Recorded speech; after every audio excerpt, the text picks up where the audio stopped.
Welcome to the Ask a Cycling Coach podcast presented by TrainerRoad. Today, we're going to talk about uphill finishes. We're going to talk about overtraining. We're going to talk about caffeine. We're also going to go into a bit of a deep dive on music. I think we all kind of know music makes us faster, but we're actually going to get into the science behind why, or at least as much as it seems like we know with scientific research about why it makes us faster. It's going to be a good one.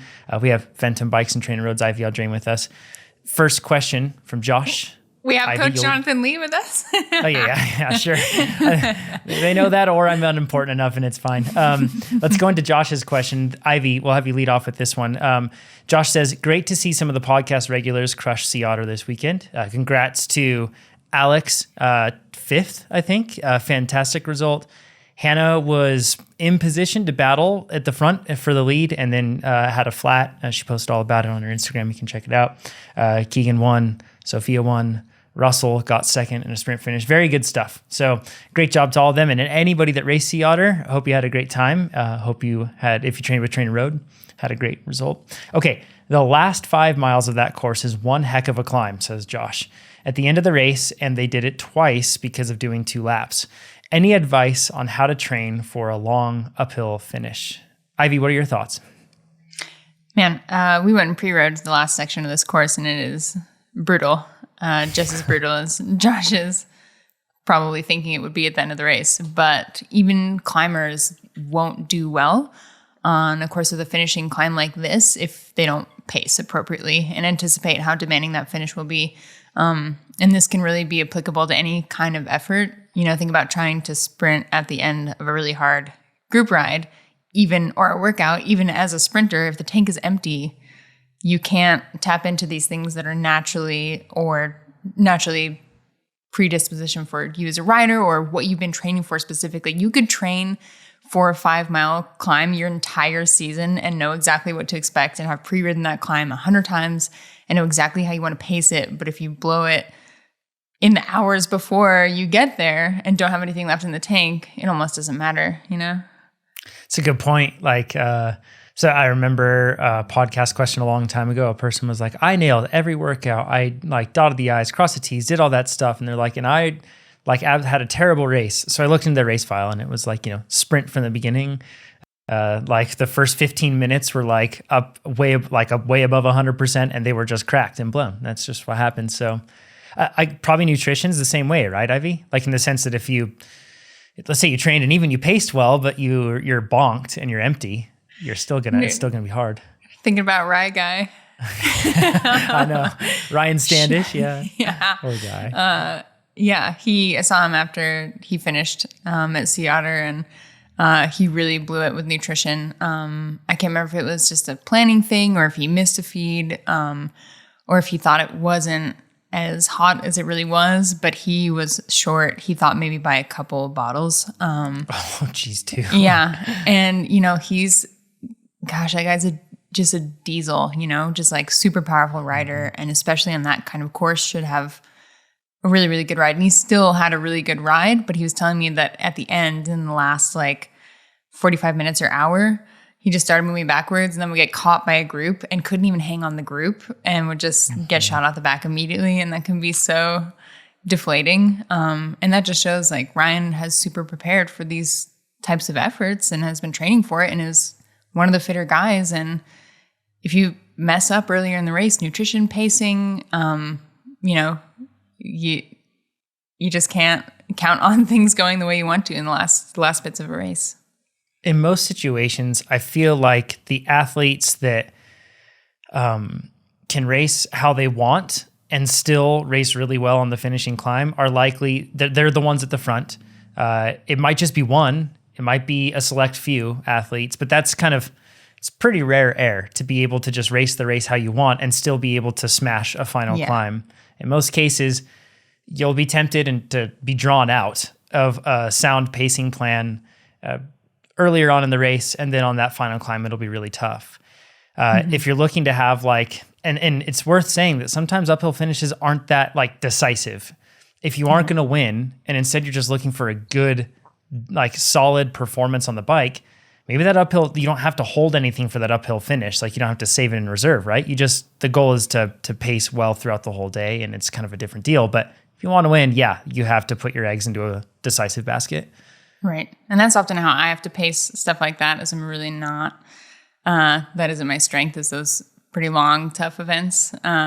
And so that's kind of the way I pace it. It's not to be like, this is the decisive moment. I have to make sure I have like so much in the tank in the last hour of this race because this is where I will win. Like my pacing strategy is more like, I need to just make sure that I'm comfortable in the last hour of this bike race. And so I'm not thinking about like, if I do this, then this, and I'll be able to hold this many watts on this final climb. It's like, no, I just need to make sure I feel like I'm not dying on the last hour of this ride, and it'll be good. And that's kind of something to keep in mind or it reminds me of something with like pacing stuff and nutrition stuff like Ryan encountered. Really important thing is that once you get to that point of feeling like you've blown it and you didn't pace correctly, you burned all your matches in the beginning, you are suddenly dehydrated or tank is empty, you like kind of can't come back from it. Once you're there and in that effort and you've been, it's not like this thing where like, oh, whoops, I'll just, slam a couple bottles and like be okay. Once you've depleted and messed up, like during that race is not the time where it's going to come back to you, and kind of understanding that and accepting it is maybe pretty important to understanding your strategy and how to comfortably finish, Also like hard to do. That's hard. So that transitions into the training part really well. So let's separate these things in terms of execution when we talk about pacing and nutrition, and then the training side of things. And when you're talking about training for an uphill finish at the end of a race, and once again, keeping things separate, which is really hard to do because they're kind of inherently tied, but keeping things separate, in most cases, if you're looking at an uphill finish of a race, you aren't just going to, no matter how long it is, be able to just ride at VO2 for the whole thing. That's not the case. Instead, chances are if it's something that's going to be longer than 10 minutes, you're going to be holding threshold and then ramping up toward the end to try to beat somebody across the line. But the key, I think, with all of this is you're building fatigue resistance. And you'll see that this is something that doesn't just happen in the specialty phase. This happens really early on in base building. So this is what happens when we're doing sweet spot intervals that get longer. This is what happens when you're doing endurance days that are quite long. This is what happens when you're focusing on like cadence with tempo intervals or anything else like that. These are all strategies that are commonly employed. And what you're doing is you're trying to fatigue muscle fibers to the point where they need to then rebuild and get stronger in specific ways, particularly in resisting fatigue, hence fatigue resistance. Now, the big thing though is that there's no like doing 30-30s at the end of a ride prepares you psychologically and does some physical change for sure, but it's not necessarily going to make you like an uphill finish destroyer, physiologically speaking. And in a lot of cases, when you're looking at coming up to the end of a race, what you want to do is you want to make sure that you have a lot of strong aerobic base, because you're going to probably already be exhausting a lot of your anaerobic work capacity. And as a result, that's what's going to have to pull you through. And I know this probably sounds like a kind of, beating the same drum over and over, but a high FTP pays off so much in these circumstances because it just makes it, when you're brought down to your knees, it's higher. And that's why there's so much focus from cyclists and coaches and everything else on trying to raise an athlete's FTP, because it just makes everything a bit easier. I don't know if you have thoughts on the training side, Ivy, for training for these ones. Nope, you really nailed it. And I'm just thinking about how that work in raising your FTP is how we as athletes prepare for events that are longer than what we can really train for, sneak peek for some content coming out soon. But, yeah. Indeed. But yeah, those really raising your FTP is one metric, but it really speaks to the comprehensive scope of your fitness when you're thinking about that fatigue resistance and repeatability. And that's why we focus on those, efforts and repeatability, so that you can empty the tank and be able to recover and bounce back. For sure. Yes, absolutely. Let's go on to Austin's question. He says, new podcast listener and TrainerRoad user. I'm using TrainerRoad to get ready for the Lutzen 99er. I hope that's how you say it. It's a mountain bike race and it helps you qualify for Leadville. And Austin says, this year I'm possibly trying to grab a coin for Leadville. I track my metrics, and recently, after a long ride on April 8th, an interval ride on April 9th, followed by 2 days of rest and an easy gravel ride on April 12th, which it isn't easy, but it's also not too short in this case, Austin. I've noticed a big swing in my HRV, my RHR, as well as my low recovery stats since. I originally chalked it up to allergies and poorer quality sleep, but the downturn continues. My resting heart rate is about 8 to 10 beats higher than normal, and HRV is declining as well. I think the itch to get outside and put miles in has gotten me. It appears I'm knocking on some overtraining issues and was curious about your thoughts on recovering and anything I should be sure to do going forward. Thanks for the great content. Overtraining. And before we get into that, it's probably worth stating, seeing your resting heart rate go up or seeing your resting heart rate go down isn't necessarily indicative of the same thing across every person. I don't know, Ivy, I don't know if you've seen any sort of consistent trend. I've seen both for me. Sometimes when I'm really fatigued, my resting heart rate goes down more. And then I'm like, ooh, I'm getting fit, but I'm not. So it's tricky. It's a tricky thing to measure. I don't know if you've seen variance. Yeah, I have seen a ton, and it's been super hard for me when I was looking at it closely to really isolate what was correlated to those. And so that's why I just can't look at it anymore. I just don't look at it anymore. It didn't reflect directly to any measure of my fitness or rest or fatigue. It just didn't make any sense to me. And the things that influenced it could be like an extra cup of coffee. And I'd be like, oh my God, I'm dying. Like, you know, so I stopped looking at it. Yeah. Yeah. When I look, I've probably collected HRV data for like 4 years and general correlation, but not direct correlation as well. So it's tricky. So there's grains of salt to keep handy. All that said, I looked at Austin's calendar. Austin linked to it. Thank you, Austin. So I'm going to go through and just share some observations. Then I think that we can talk from those observations. Hey, it's how we learn. Call it docs or whatever else. Extreme ownership, accountability. That's right. We'll go over some observations. And after that, I want to talk about like the overtraining side of things and anything that athletes can look toward, and then how they can make adjustments going forward. So first, Austin, looking at your training, it doesn't look like you had what I would call like a robust base fitness in place. And that typically comes by gradually increasing volume to the point where once you get into your build phase, your volume isn't going to go up a ton. In fact, it'll probably stay around the same. And when you get into the specialty phase, your volume will probably drop, right? As you get closer to it. But in this case, since November, you've averaged only 3 hours and 29 minutes per week of mixed riding. And the reason that I want to say only 3 hours, that might be plenty for some athletes. But in this case, Austin went from 3 hours and 29 minutes and then jumped up instantly to 6 hours once they started doing just recently with their training. So doubled the time training quite quickly. So I don't mean that 3 hours is not a lot for everybody. Just in this case, relatively speaking, Austin wasn't putting in a ton, then suddenly ramped it up. Looking at the nature of this, it's like mixed riding, some training, and very little easy rides. And most of your rides have threshold or greater intensities in them, whether it's unstructured or structured. So no training plan was followed for this time period. And so as a result, I'm not sure if you were using something else to predict your training or to follow. Not sure. But just the same, it looks kind of like a mixed bag.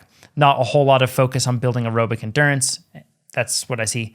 In addition to this, if you look at recently, your TSS, once you started doing structured training, again, not following a plan, but just started doing structured training and started following TrainerRoad workouts, typically it looks like you were doing a VO2 max workout, 2 threshold workouts, 1 sweet spot workout, and 1 endurance workout, which might be sustainable for some, but it's certainly like a big change from what you were doing in this case. So it was kind of like snap change from 1 week to the next. It was like, boom, I'm not only, in this case, you almost doubled, or you did double your recent average in terms of TSS, but you did that through like a very different nature of work. So you really shocked your system with a big change all of a sudden, and it didn't really have a really strong base to build off of compared to what you've done in prior years of training. Okay, so in addition to that, then you added in a couple really big weekend rides that were pretty tough. So you shocked your system, brought in a lot of intensity, doubled your TSS, and then in addition to that, you brought in these bigger outdoor rides that really added everything off. Then you took almost a week off, it looks like, but you did some riding, and then now you've started a training plan, and it's a build plan going into this. So all this is throwing quite a lot of alarm bells for me and showing that you might be rushing it and trying to jump into a build plan right now, when instead we can look at using Plan Builder and maybe get you on track with something a little bit better in that regard. But those are my observations in terms of this athlete's calendar. Ivy, do you have any thoughts? And maybe we can transition then into just talking about overtraining and stuff. Yeah, that I've been there. This happens. This has happened to me when I live in spots with really bad winters. And then either spring happens and it gets really nice, or I'm able to go somewhere where it's nice out. And I kind of did this in Tucson this year. Just was really struggling with winter and kind of planned on riding inside and building up a big base before I went and trained, so that I didn't feel like when I got there, I just, added on a bunch of volume. And, but then I kind of reached a point in winter where I was like, nope, I'm over it. I got to get out of here. And so I went to Arizona sooner than I'd planned and did exactly this. I didn't have a good base or foundation and just started kind of hitting it hard. And I think it worked out okay because I really stayed on top of rest and recovery and ate a lot. And I've done this more than a couple times, so I know kind of the signs of it and when to try to back off and chill out. But yeah, I can just empathize with doing this when it gets nice outside and you want to just pack on the volume and be like, I can get fit right now. Here we go, Yeah. And with more depth, and what I mean by that is more years of experience, it seems like athletes can get away with that more than athletes that don't quite have that. All of that said, even in your case, you have a whole lot of experience in depth, and you're mentioning that it still bit you. So, and I am absolutely in that boat too. All this said, Austin is recognizing other signs. So we talked about the training and everything else. You want to make sure that you're focusing more on aerobic sort of training earlier on in base, and you want to steadily ramp your volume up. And then you want to get to a point where once you get into the build phase, it's not a big change in volume, just the nature of the work is going to change. Adding in, just doing those sudden jumps, adding in those really hard rides to it. Those are all the red flags. But Austin is noticing fatigue, and yes, corroborating this with like factors of measurement, but in addition to that, just noticing that it's tough and getting tired. So in this case, recognizing signs of overtraining. Ivy, what signs do you see? Feel like I am getting a cold. It was funny when Austin said allergies. I noticed that my immune system for sure takes a hit when I am doing too much. And for me, like, I don't think I've ever overtrained. I've overextended myself between work-life balance and training and trying to take care of myself and doing too much. And it's never because I've just ridden my bike too much, if that makes sense. So I start to notice like sniffles and like a sore throat, and I'm like, oh no, I'm sick, but I'm not usually. And then just like getting 9 or 10 or even 11 hours of sleep and waking up the next day and just still feeling just drained, so tired. Eating a bunch and still always feeling hungry. Just that like chronically feeling sleepy, needing a bunch of naps. Like that's what really I start to see when I know that I'm overextending myself. How about you? The point you made, I think similar for me. I just feel I instantly notice that in the workouts that I have, I'm starting to really struggle through them. When prior to that ramp rate, it wasn't that difficult. And yes, the same thing for me when I need sleep and I need all those things, I need to do that. You mentioned a really good point though. It's rarely because you're like training at a point where your genetic potential to tolerate training is just like pushed and you're going over that limit. Instead, like your effective limit is more important than your theoretical limit for how much you can train. And you have to find that, and it's totally dependent on life, so it's going to change. I do not think I've known in my entire career more than maybe 3 or 4 or 5 athletes ever, cyclists, that have truly overtrained on the bike. I think very few athletes can actually like have the potential to do that, and it's more a misattribution of, overextending ourselves and what we can balance in terms of rest and recovery and making sure we can do those workouts. Yeah. And that's that might look like 3 hours a week. It's not dependent on a huge volume. In life, when you go through particularly stressful situations, it's easy to tell yourself just to like buck up and get through it. It's fine. Like just, but that affects you. And the allostatic load is really tough and really drags you down, makes it so that you don't recover very well. It's all very much there. The hungry thing is a big thing. And I think that it's important to hedge a little bit here for all of us to think, or not hedge, but basically just prepare against this. So first of all, on the sleep side, if you feel like you are, these symptoms that we're talking about of feeling like you are excessively fatigued, workouts are getting difficult to complete, always hungry, feeling like sleep, no matter how much sleep you get, you wake up and you're just even more tired. Heck, that was me for the majority of this year, training like 1 to 2 hours a week just with a newborn. So that's where the limit is. But when you do that, it's really important to take stock and inventory of those things. How much sleep have you been getting? How much have you been eating and what have you been eating? Have you been fueling your work when you're on the bike, or have you been depriving yourself of that? What are the sources of stress in your life? If you find yourself in this situation, write those down so then you can become aware of them, because I find that we're really good at ignoring them.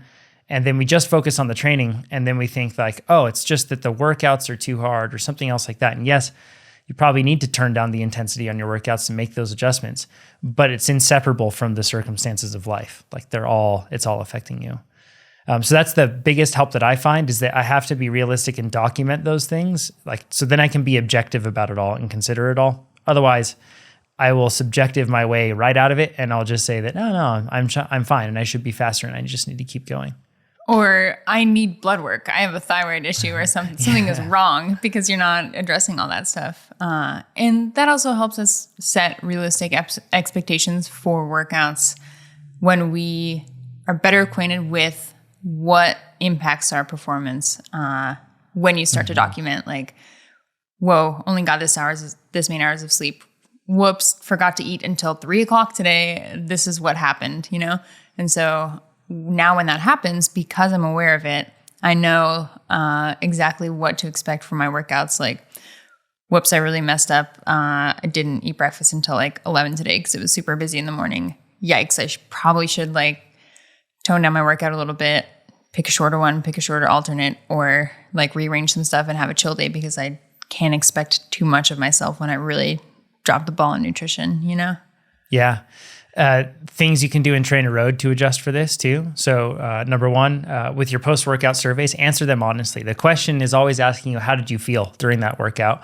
Or I should say, how did that workout feel? It's not asking you how it should have felt. It's not asking you, how should I answer this so adaptive training can keep making me faster? That's not what it's asking. I see you on the forum, like people always like trying to reverse engineer this. It's just simply asking, how did you feel during that workout? And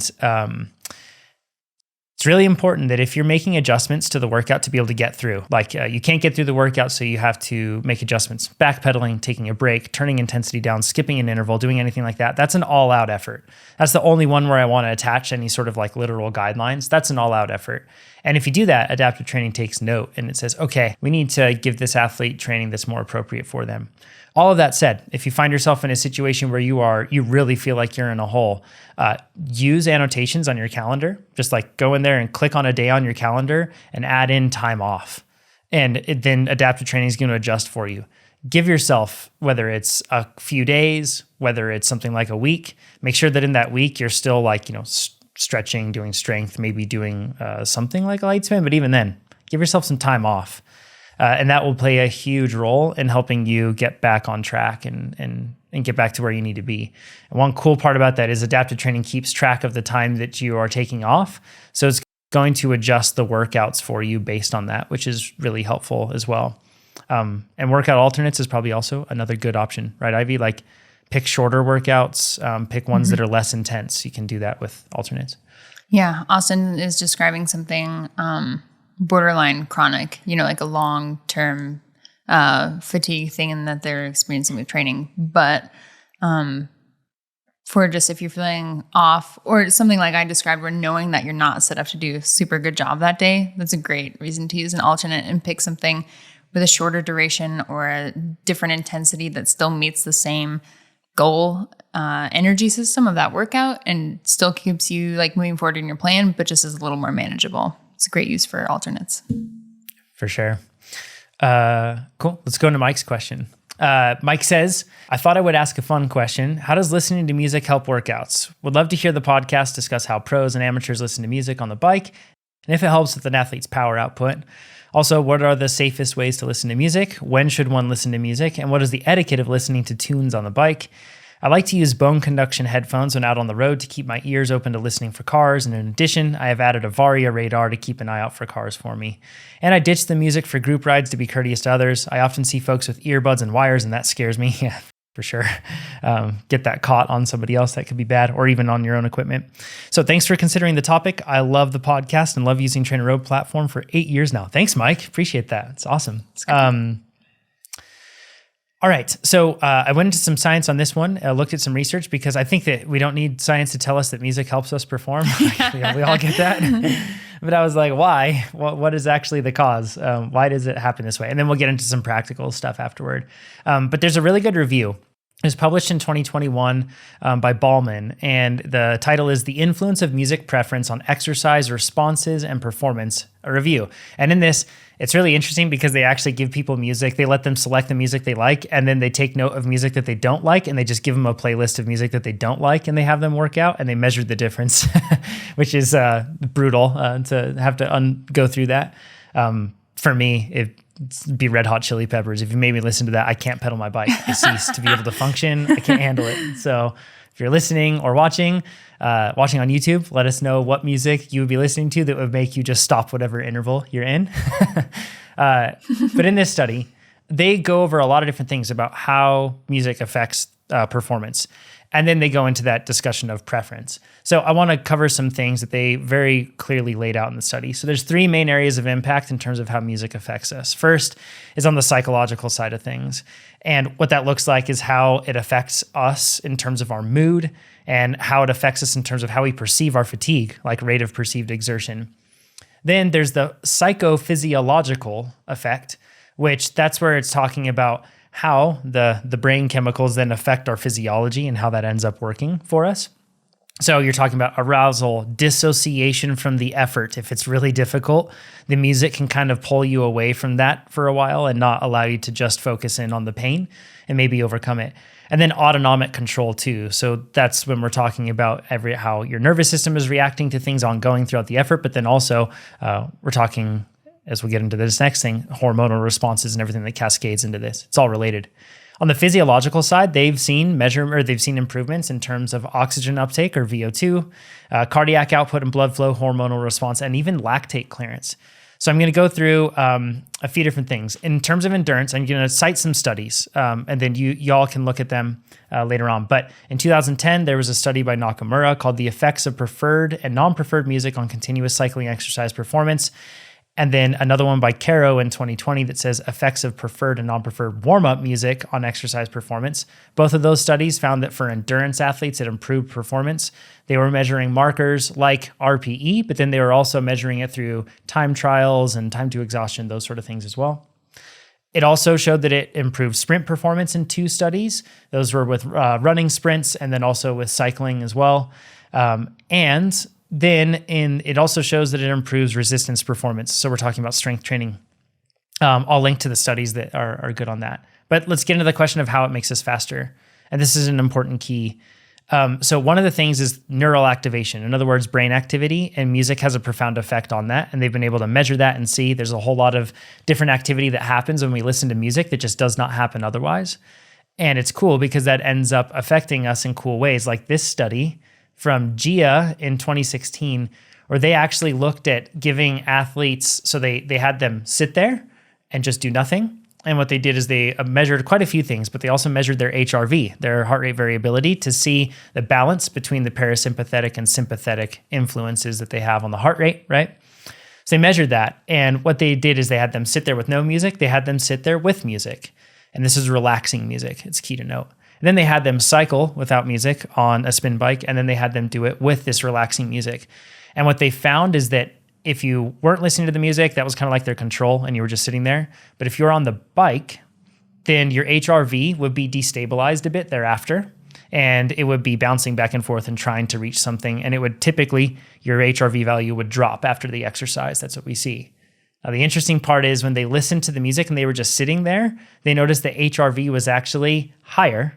So they had a higher, better HRV. That's a good thing instead of just like sitting there without music. And then when they paired music with the bike, once again, relaxing music, they noted that your HRV did not dip as low and stayed higher post-exercise. So that's saying that relaxing music, their conclusion from the study is that relaxing music paired with exercise can help actually increase your HRV and make it so that you are not as fatigued or perhaps have better chance at recovering post-workout, which is super interesting, right? I don't want to listen to classical music though when I train. I was just thinking that some of the better workouts I've had in the last couple of weeks, I really just wanted to listen to Beach House. It's like kind of synthy wave, like very mellow rock, and I've just been super into it lately. And I'm like, man, I don't want to listen to anything else. And I turned out I had a really good workout, and Science I wasn't expecting it. Yes, I'm a scientist. Here's my experience. Yeah, so that's interesting, and I don't know how profound the effect really would be for all of us. So I don't want us to then think that like we all need to listen to classical music or something. I usually, when I finish my last interval, I do like change the song over to something relaxing. Otherwise I go in all hyped up to like see my family or something, and they're just like, whoa, dude, chill. So I need to like, I use that. I didn't know it was science back in that regard, but it could make sense. On the metabolic side of things, something interesting that they see. So VO2 or energy expenditure. Like if you think of it, ideally, what music does is it allows us to process more energy, right? And turn that into movement of the pedals and to go faster on the bike. Measuring lactate clearance, and then hypothalamic pituitary axis control is really what we're looking at, is like, hormonal control and seeing the differences there. In a 2003 study, so it's quite old, but from Yamamoto, they showed that slow music increased norepinephrine and fast music increased epinephrine. And epinephrine is the thing that gets you hyped up. And that is corroborated across a lot of studies in this review, where they show that the slow music calmed people down, that the fast music got them going. And I know that this is all logical, but the reason that it's happening is adjusting those chemicals. It's not just like perception, it's actually chemically adjusting us, which is pretty crazy to think of. And then if you look at the effects of music on an endurance exercise on RPE, there's a study by Yamashita in 2006. And they were looking at warm-ups in particular, which is really interesting. And they said this. They said music during warm-up increased catecholamines, which may ultimately influence muscle activation and metabolic responses during subsequent exercise. So I've done warm-ups without music, and I've done warm-ups with music. I've also done warm-ups when I'm listening to like whatever's over the PA or the loudspeaker. And sometimes it always seems to be AC/DC for some reason. Or like Bruno Mars or something. Yeah. Yeah. I'm not a big like AC/DC fan, and it always seems to be playing. Nate, by the way, hates AC/DC. So if y'all want to give him problems on social, you can send it to him. But this is basically showing that like music during warm-up, and they were using like high-tempo music, stuff that gets you hyped up, because of the release of catecholamines and because of all of that, it could actually increase muscle activation and get you more primed. Speed up perhaps the warm-up process, or make it more effective and efficient is probably the best way to look at it. But importantly, not all studies have shown improvement with music. There was a study in 2019 from Ballman where they found that no difference. They measured cyclists, I believe, and they measured power output in these like really hard efforts. And they found no difference in power and other performance measures, which are RPE. I think they also, they measured like ventilation rate. I could be wrong on that study, but they measured all those things. They didn't find that there was any difference in terms of performance measures, but they still found a difference in terms of motivation and RPE. So even though they weren't able to do more power, they still, RPE was lower, or for the when they had music, and then in addition to that, their motivation was higher. So all those things make it so that the next workout's easier, or that training is a more enjoyable experience. So that's important to keep in mind. And then there was one study that I found that found zero difference in blood lactate heart rate or power during sprints between people listening to music and not listening to music, which is quite interesting because that is not corroborated by the majority of the research. The majority of the research finds the opposite. That was from Atan in 2013, and it was called Effect of Music on Anaerobic Exercise Performance. And their takeaway was that anaerobic was somehow unique from endurance style efforts, but I'm not sure. It's a standout, and it doesn't seem to jive with the rest, but just the same as published research. So. Not corroborated by my personal experience either, which is obviously the most credible and important thing here today. Just kidding. Yes. So the interesting part, like with music preference, though, is that in a lot of studies, it's showing in this review, if you look through, that music preference does have a big effect. So it's important for us to control this. When we're talking big effects, we're not saying something where it's like 15% better performance. We're talking like within 1 to 2% in most cases. Sometimes in some of the studies, I saw really high time to exhaustion claims. That might be because of like, it may be like a really short Wingate test or like a maximal isometric force test when you're like just trying to move like your leg and it's like a resistance machine. And in those cases, 1 second might turn out to be something like 50%. So it looks really big, but in the end, it's only like 1 second difference. So I'm not quite sure why TTE seems like it was higher in a lot of cases. But just the same, it absolutely, the research shows that chemically, it changes us. And those chemicals then have a trickle-down effect that seem to improve performance, even on the levels of measuring things like lactate, power, heart rate, everything else. So quite interesting to see. The last thing, a good quote from this review that I talked about at the top. It says, in many gyms, locker rooms, and competition settings, music is played over a community speaker. Current available data suggests that if the music played over the speakers is not preferred by the individual giving effort, performance may suffer. So that's a really good takeaway. yeah. Red Hot Chili Peppers. Like, just don't do it. But yeah, anyways, control your environment and bring your headphones when you do warm-ups and that sort of stuff. This review, which is quite comprehensive, and links to an even more comprehensive review on the literature that doesn't look at the preference side of things. It all goes to show that, yes, chemically speaking, it has an effect on us and it could not be favorable. So science backs it up, and that's why. Chemically does things. Ivy, there were other questions about etiquette on listening to music, and then like what sort of like things you use to listen to the music when you're on the bike. Oh yeah, and Mike asked, how do you safely listen to music on the bike? I don't know about you, John, but basically, we're in the U.S. I know we have a lot of listeners not in the U.S., but we're riding on the right side of the road in a bike lane or on the shoulder, and then cars are passing in the same direction on the left. So that said, I always I just do one headphone on the right side and then leave the left open so I can hear a car coming, or if a rider is going to pass me and says, on your left or whatever, then I'm able to hear on one side. So that's what I usually do for like safe listening. And then I don't like to have it super loud. If a car is like honking and being crazy or revving their engine, like I want to make sure I can hear them. One thing that I like doing, so I have like my ears are shaped weird, and I have this thing where if I'm riding and I have wind coming into my ears, I can't hear like anything. So when people are talking to me on a ride a lot of the time, I might not actually be hearing you. I'm probably just smiling and nodding. Like I can't understand what you're saying. And I found that with the AirPods Pro, if I turn them into transparency mode, I can actually hear people's voices better, and I can hear cars better a lot of the time, which is kind of a cool thing. But I think it's all just because of the weird shape of my ears. So who knows? I should probably use those like things that they look like, I know they don't look cool, and maybe I'm to that point in my life, but they like go under your helmet straps and they stick out like a fairing. Oh, I don't know. That's a vibe. Yeah, it's a vibe. But just the same, that's how I tend to listen to music.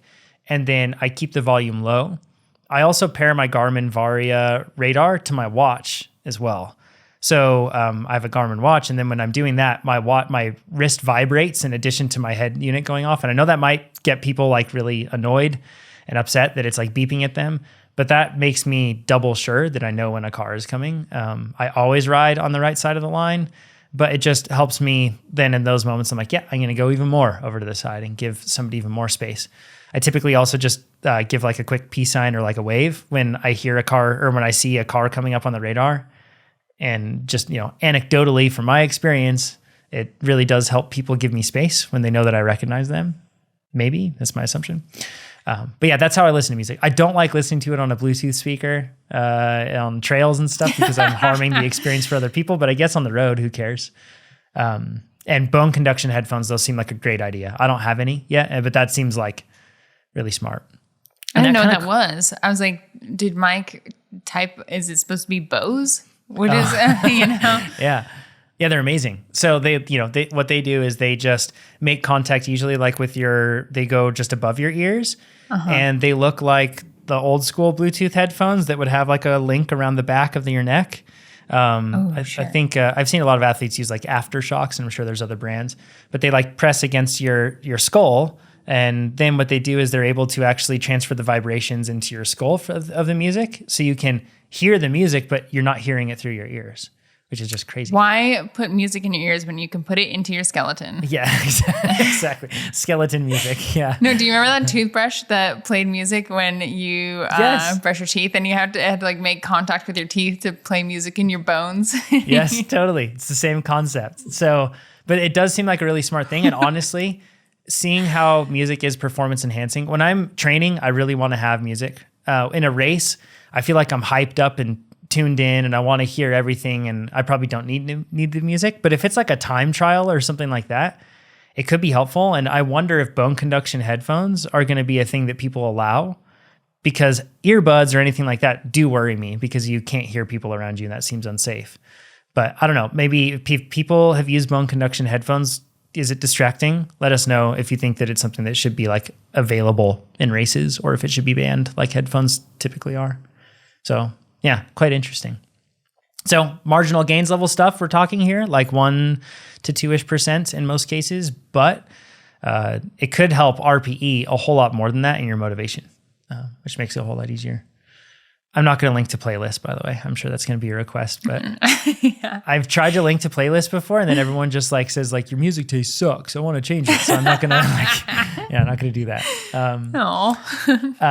Enoch says, "Hey, I'm 17 and completed my first ramp test in November of 2022 and was recommended an FTP of 235 at 143 pounds. It's now April and my FTP is 270 at 145 pounds. Way to go, Enoch. That's getting strong. I think it's Enoch, maybe. Enoch? Yeah, could be both. Yeah, I think Enoch. So. Enoch. Yeah. I'll say Enoch for the rest. Thank you guys for the whole TrainerRoad team for making such a great training program. My question today has to do with recovery weeks. My last event is in September, and it's an A event, and I want to take at least a week off the bike for mental and physical recovery to prevent burnout this winter. But I don't want to lose too much fitness. This is like taking a week off and thinking that you're going to lose fitness. I've done that, but haven't you done that too, Ivy? Totally? Like, no. I would never panic over me. Oh, that's not true. You've totally done it. I'm sure. You felt that like, no, yeah, you're right. Yeah, exactly. Come on. So there is a recovery week after the event. So I'm just wondering if I should skip the active recovery week and go ahead and take time off the bike, or should I do the active recovery week, take an additional week after that of time off the bike? Thanks again for the amazing program and podcast. I shared TrainerRoad with all my friends after I dropped them. Very good calling card, Enoch. 5 stars all around. What say you, Ivy, in this case, like after a event, taking time off? You're right. It can be kind of stressful. Yes. You're exactly. Totally right. I think taking a whole week off the bike is okay, especially if you feel like you need it and it sounds like something that would help you. It probably is. There can be some downsides. I've for sure kind of hurt myself a little bit when I was less experienced. I think Enoch is only 17, but maybe has a little bit of experience, it sounds like. But I feel like when I would take a week fully off and not stay on top of like light core and stretching, the weeks that I came back really exposed a lot, any of the deficiencies that I might have had that helped me with like bike position and feeling like on endurance rides, like I could really feel comfortable and stable. Like at the end of those longer ones, like taking a week fully off really exposed all that stuff for me. And so even now when I take a week off the bike, I make sure to stay on top of that stuff. And it doesn't have to be like strenuous. Like the point is to mentally relax and chill out, right? So it's not something that you have to really strictly adhere to or set aside a huge chunk of time to do, but it does really help, I think. And then makes that week that you come back into it feel more successful on the bike too, not just for injury or deficiency stuff, but just makes you feel a little bit better. And then, I think, they should just stay open to the idea of the bike on that week totally off. Even just deciding that you're not going to ride or train will help you mentally recharge. Just like making that decision will be like, oh, finally some rest. That'll be good. But if you feel like you want to go to the pump track or like ride your bike to dinner or a coffee shop, then when you do decide to do that, it's like a treat and you're excited about it. And that's not something you have to like plan on. I think a week totally off is a great idea. And, it's a TrainerRoad athlete, and that's super easy to do with annotations, and just throw some time off in there for how much you want to chill, and adaptive training will fix you up for the weeks that follow. Yeah, well said. I think the good way to do that is with those annotations. So after every A event, I typically put in a week of time off, and I use that as a flex week. I might train if I feel like it, like Ivy's saying. I follow Ivy's advice here. I might just not train at all. And instead, I'll still be focusing on active recovery in different ways off the bike, just like Ivy said. But a functional way to do that is to put in time off after that. That's also something that we're considering here at TrainerRoad, of just like giving you the chance to just have that full week off. And then maybe if you want to add things in. So if you're interested in that, let us know. You can just submit that at trainerroad.com/podcast. Let our support team know, support at TrainerRoad, or just leave it down in the YouTube comments and let us know if you would prefer to have like post A event, just the full week off. It'd be great to see. So, because we see more and more athletes, they tend to skip even the easy rides that week after. I can sympathize with that. So yeah. Can you speak to also some of the like what can happen if you decide to take more than a week off in the scope of like losing your fitness? Yeah, we have a really good article actually for this, and I'm going to pull this up so that I make sure that I get it right. But we have an article that's written on our blog, and it's all about how quickly you lose fitness. And it's different for like different types of energy systems that you use. But the one takeaway is that if you take a week off, at that point, you're likely to start to see some sort of aerobic conditioning start to drop off. If you take longer than that, it's going to start to drop off at a faster rate. And that's how it goes. That said, in most cases coming into that, you've really peaked, right? So you're not dropping down so much so that you're just, you're going to have to start from square one. Instead, it's just dropping down from your peak and you'll be okay. And it's going to be a good spot to be in. The one interesting thing is that you retain your anaerobic fitness for longer than your aerobic fitness, which is quite interesting. So those sprints and those really hard efforts, I feel like it takes a little time to get familiarized with those. However, physiologically speaking, it sticks around a bit longer and it gets lost a little bit slower, if that makes sense. So yeah, it's really, you don't have to worry about losing fitness. Even if you take a week off, you might lose a touch, but it'll come back very, very quickly and you won't have to worry about it. Mm-hmm. So I'll link to that blog post down below so you can see how quickly you lose fitness and use that hopefully to not put yourself into fear, but guide yourself. Scott says, new subscriber to TrainerRoad. Thank you. I'm currently working through a gravel plan mid-volume that shows 5 workouts a week. With spring now here, I plan on riding outside much more.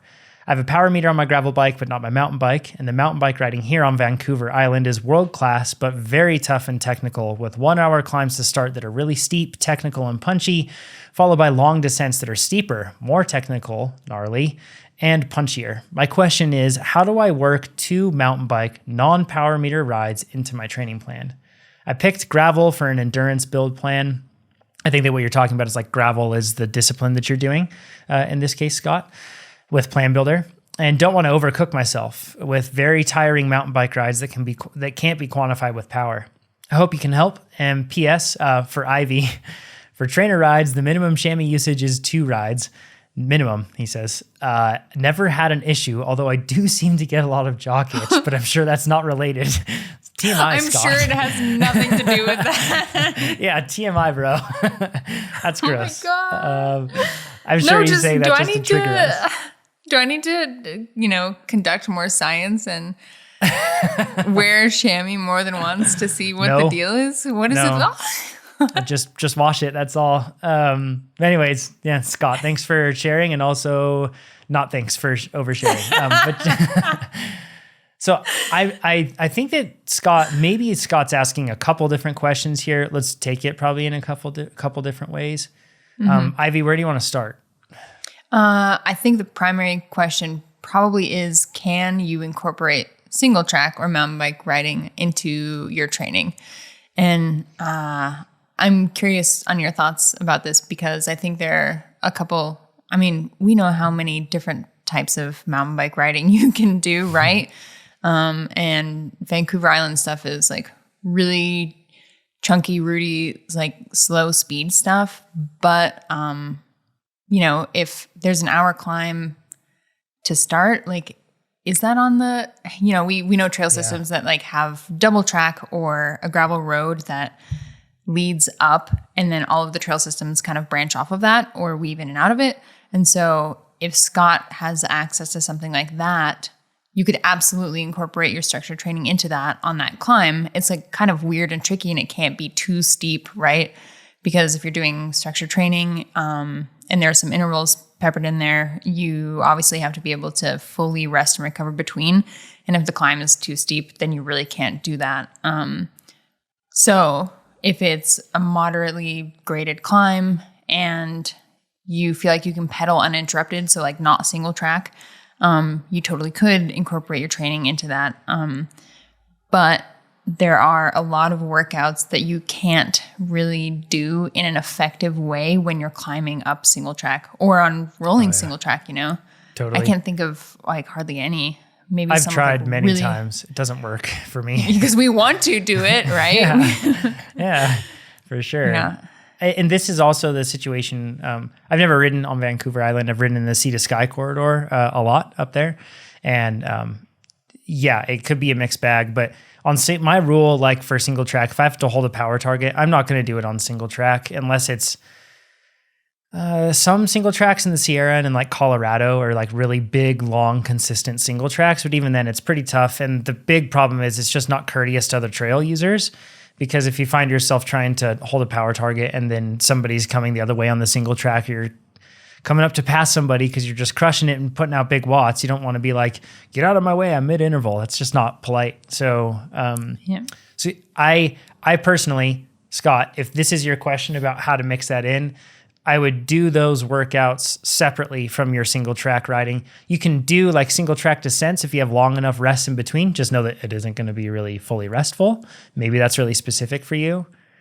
Or you could like do your intervals and then do some trail riding thereafter. But I definitely wouldn't try to mix the two. I would try to keep them separate. But maybe his question's different, right, Ivy? Maybe he's asking like, I have 5 workouts a week. How do I fit in these mountain bike rides that are unstructured and they could absolutely blow me up? How do I do this? Because it's steep terrain, it's technical, all that stuff. What suggestions would you have there? Switch to low volume. And Scott, is even toying with the idea of doing more volume outside of mid.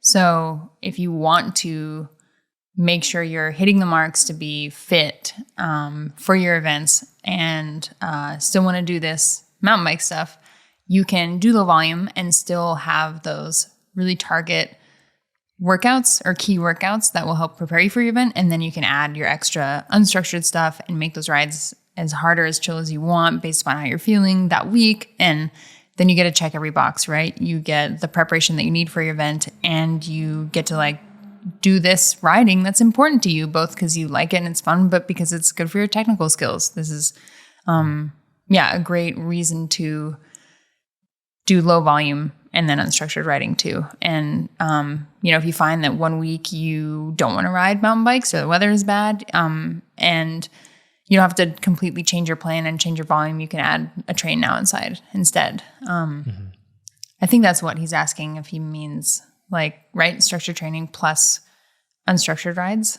Seems most logical to me. And the one thing I would say is if you are adding in those mountain bike rides in addition to mid or even low volume, there are trails that I just will not ride, even though I really want to ride them and I love them, but I will not ride them in like training weeks, like, because I know that that one I can't go under a certain amount of power. It's just too steep, or it's too relentless, or it's a loop that ends up making it so it's a really big day.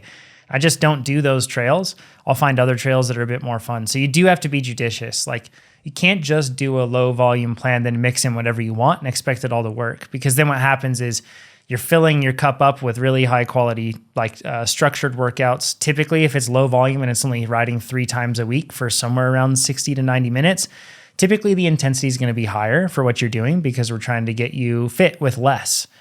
But in those circumstances, if every ride then is outside and it's all intense and it's all hard, your cup's going to overflow really fast. And so you when we talk about low volume, you have to pair it appropriately and really respect the structure and the intensity of the work that you're doing. So then you don't cook yourself and then make those workouts that should be doable really, really hard. You just don't get as much benefit from those workouts then if you're in that state. So. That's a really good point. And those workouts do need to be prioritized if you're doing a structure like that with low volume plus adding on. Yeah, that's a good point. I ride my mountain bike on the road all the time. Like that's where I do like almost all the training. Because I know it's not as fun as riding single track, but I like the specificity of it. I like the fact that I can ride in the shoulder and like not care about, like on my road bike, I go into the shoulder, I might crash or blow up a wheel. On a mountain bike, if I need to ride in the shoulder for safety, it's totally safe. I don't have to care. Mm-hmm. It's really cool. So I know it's not like the coolest thing and it's not the funnest thing, but that's how I use at least my mountain bike in training. And then on Saturdays, I typically have like a day where I go out there, but I try to keep the Saturdays pretty chill in most cases. So Mark, last question. Mark says, I ride long distances and it often means riding by night. And the best friend of a night rider is caffeine. Except for, I feel like I've done an all night, like a 24-hour ride before. Beyond that, sadly, it was really long. And in that, I did not want to take caffeine because it would drop me off eventually. I was worried about that. So I don't know. Maybe that doesn't affect Mark and other people. It just affects me. But Mark says, I'm wondering if my body gets used to caffeine. If I regularly drink coffee during the day, does caffeine by night have the same effect it would have on me if I was drinking coffee during the day? That one's confusing, but I think that it's clarified a bit more by this next question. If caffeine has a stronger effect on someone who's not used to drinking coffee, I would like to reduce my caffeine consumption during the day, right? But by how much? Should I quit drinking coffee and become a zombie, or should I just reduce my consumption? Then Mark notes, my current consumption is somewhere around 300 milligrams of caffeine per day. Ivy? What is the goal of trying to reduce caffeine consumption during the day? Is it for the nighttime rides to make nighttime coffee more effective? Or... Yeah, in Mark's specific case, I think so. And we should probably separate it from this context for all of our athletes. So then we can talk about like caffeine cycling, just like you would carb cycle, where you would like, a lot of athletes periodize their carb intake and change it based on that sort of thing. So I think let's take that approach and assume that this is also the direction that Mark is asking about. Because that one's relevant to a whole lot of us. Like, is my daily intake affecting how the ergogenic effects of caffeine, right? I haven't had a ton of success trying to reset my caffeine consumption in the hopes that it would be more effective. Have had teammates that would do like a rest week or recovery week decaf period, where instead of drinking regular coffee, we would just... It did not work for me at all. It just made me so mean and have a headache all the time. And I was like, when I come back from this, coffee will be rocket fuel. And it wasn't. And so the next time I'd be like, okay, I'll do it for like 3 weeks or a month. And no, I was still just a raging butthead. And caffeine was not effective at all when I came back. So I don't know if that's just my experience. Do we know if there's science about this, about kind of resetting your... Sarah actually just did a video on this. You can go over to our Instagram or TikTok and you can go check it out. Or YouTube, you can check it out there too. Sarah was looking into research between like non-responders and responders to caffeine and whether it was based on their like habitual intake. Because it's like one thing, if you're taking caffeine to improve your performance on the bike, which has absolutely been shown to be a performance enhancing substance on the bike, but it's legal to do.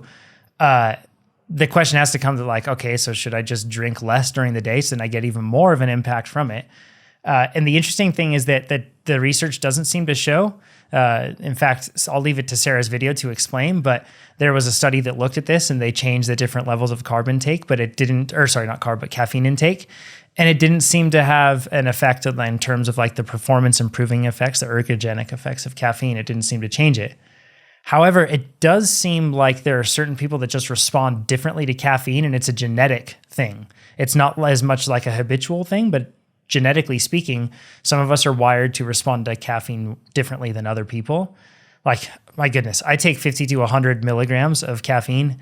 I am wired. And I've mentioned this on the podcast before, but it's like a ton. And I think like for Nate back in the day, I don't even know how much he was taking him, but he probably had to take like 250 before he'd notice anything, right?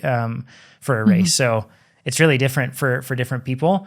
And yeah, Sarah goes into that in the short videos that are worth checking out.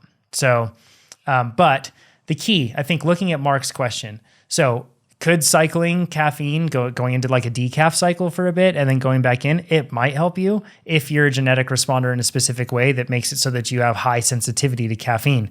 If you're the sort of person that does not have high sensitivity to caffeine, it seems like it may not affect you quite as much. So you have to figure out what you are in terms of a responder and go from there. But regardless, it is concerning to think of drinking coffee or doing like taking in caffeine and then going through like the caffeine drop off, kind of the crash, and doing that and riding at night is kind of scary to me. So yeah, for real. Like I just said, the caffeine drop off by itself just in normal life was scary for me. Yeah, I was not having a good time. That's good. So it's a shorter episode this week. That's going to cover it though. If you have questions about your training, you want to get faster, anything else, go to trainerroad.com/podcast and submit those questions. That's how we get all the questions for this podcast. That's how we've gotten them for the last 7 years, I think, or 6 years we've been doing this podcast, which is just amazing. So go there, submit your questions. We'll comb through them and hand select a few for the next episode. And if you haven't already, go to trainerroad.com, check it out, and sign up. That's why we do this podcast, and that's how we end up funding this podcast, and it continues for all of you.